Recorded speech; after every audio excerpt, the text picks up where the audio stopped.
Okay, Bill. So, do I read it? Yeah. Let's read this. The Anti-Cipher Society, Chapter 1. Considering the author and his credible sanity. Thudbert Mudgett Wagstaff III. Most pleasant. St. Quaveries, I cannot pronounce that.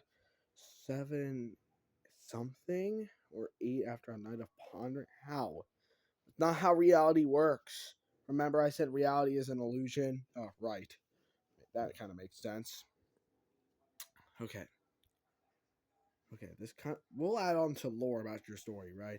Yeah.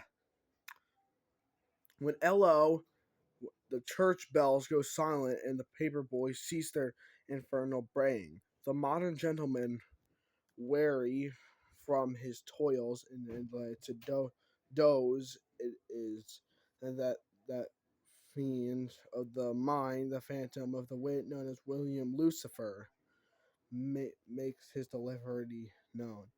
I thought Thorbert Mudgett Wagstaff III has unique insight into this phantasmagoric fiend. I have been visiting by him on no fewer than 3 occasions, and thrice lived to tell the tale.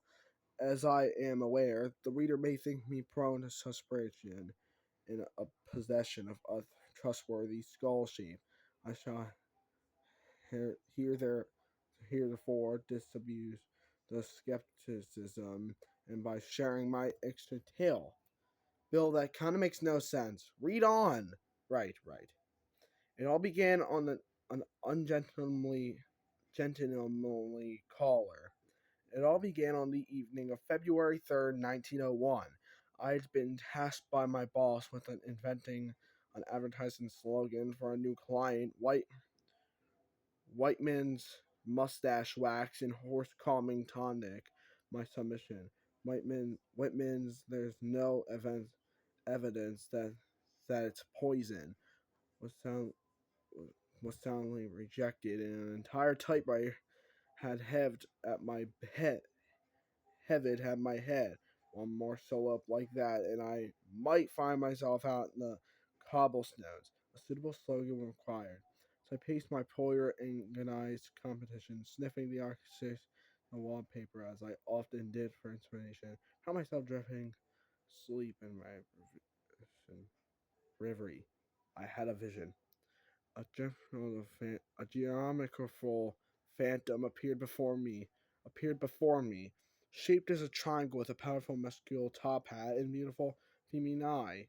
A, and a powerful muscular top hat and beautiful feminine eye. He probably that he was the spirit of inspiration, that I were simply gauge him a various handshake, he would provide me with the slogan I desired. How could I refuse? In the morning, I awoke to find a new slogan already written neatly in the journal. Whiteman's mustache, wax, and horse calming tonic, straight from the horse's mouth.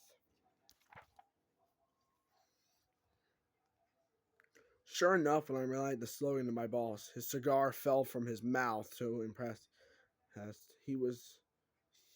he proclaimed, "You shall have the slogan and marry my wife. Wife, what can I say but yes?" Soon I was rich dream, but alas, the phantom proceed show me nightly for a far favor in return. I was given ruinous visions, calamitous horrors, which calmed would only see this. The demon's doorway of the mind. What's that, Bill? That's the portal. You'll learn more about that if you watch the show. Oh, nice. To be hand cranked by no fewer than 6 shout lads for the naughty triangles and edgeries from his wretched hair. I informed the demon that such machinery was impossible. Father would sooner disown me than lead me steel required from his factory, but the triangle proved obtuse. To whom could I turn? But I put an ad in the paper for someone, anyone who can help me with my problems. Kill the triangle in my brain. Reward a premium. When none replied, I attempted a second draft. Have you dreamed, Bill? That's cursed. I know, it looks. So I'm based off of the all seeing eye of God or the Illuminati or the eye of Providence, whatever you want to call it. Yeah, I understand that. This. Listen, not listen not to his lies. If you have seen him, meet at 333 Northeast West Drive at midnight precisely, rap thrice on the hitching post and await the opening of the cellar door. Bill, this kind of makes no sense. Well, it will. It will. The Cursed Four? Hey, I want to turn to read. I haven't read this entire book. The Cursed Four. That story eve, four old callers arrived, each with a single expression of the rage near he grabbed. They were in reverse order. Similar. Father Tinsley, Opium. What kind of name is that? She's priceless. Horace Bulger, a sports fellow and the largest man I've ever seen. Jessamine, delightful traveling sharpness from a western slideshow on my Blackwing tinker who tested her inventions on herself. Each of their reruns with Cipher had ended in disaster, estrangement, firing, divorce, despair. They believed him to be man's bane. Hold on, never mind. They believed him to be man's bane throughout record history. From the jungles to the cities, raps released and new by Chicago's tunnels, trolley tunnels, as they are to hell itself. All wanted were revenge for misfortune they had suffered at his hand, and were ready to finally band together to do something about it. Damn the consequences, kindred souls at last. Their theories of how to defeat the creature varied from punching him out of my brain, Horace, to shooting him out of my brain, Jessamine, removing my brain, Ajabel, to an exorcism, the prices. In a long debate, we settled on exorcism. The exorcism, read on, Marvin.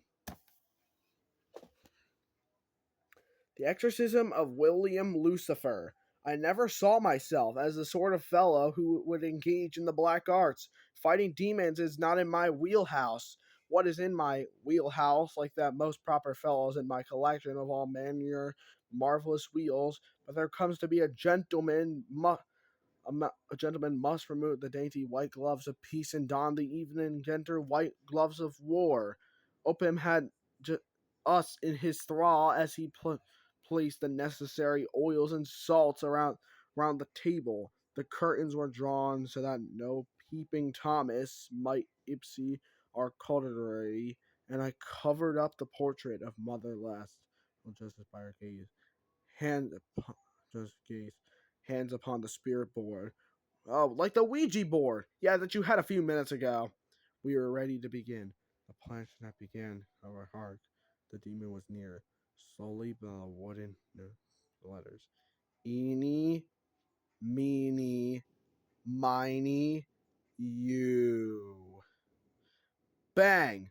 With a white flash, the pierce suddenly changed his demonor. His eyes began to glow. He let out a scream, and then he cautiously leaned back, disrespectfully propped his feet up on the table, pulled out a pack of cards, and began to shuffle.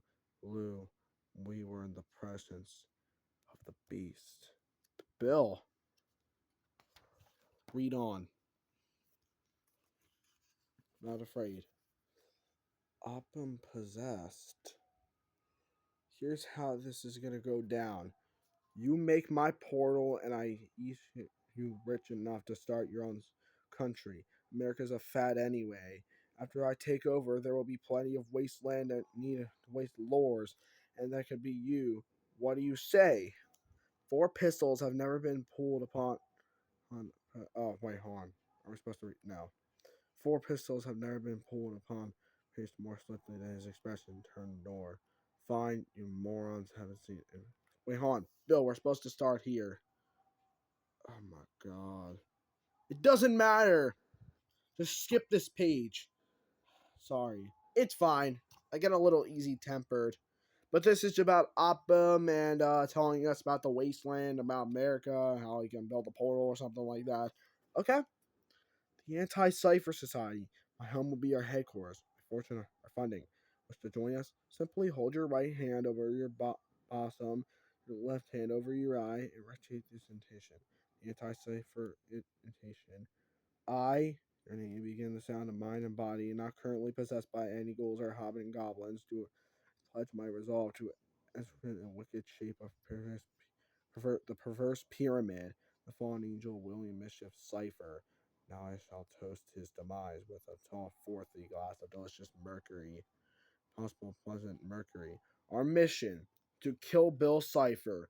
We began to straightway to plot his destruction. It would take all our talents and intrigue to find a way to destroy the monster. Abigail drew the shemix. Jessamine began crafting weapons. Oppum drank. Boulder Shoulder practiced combat, and I had the most important job of all, to advertise.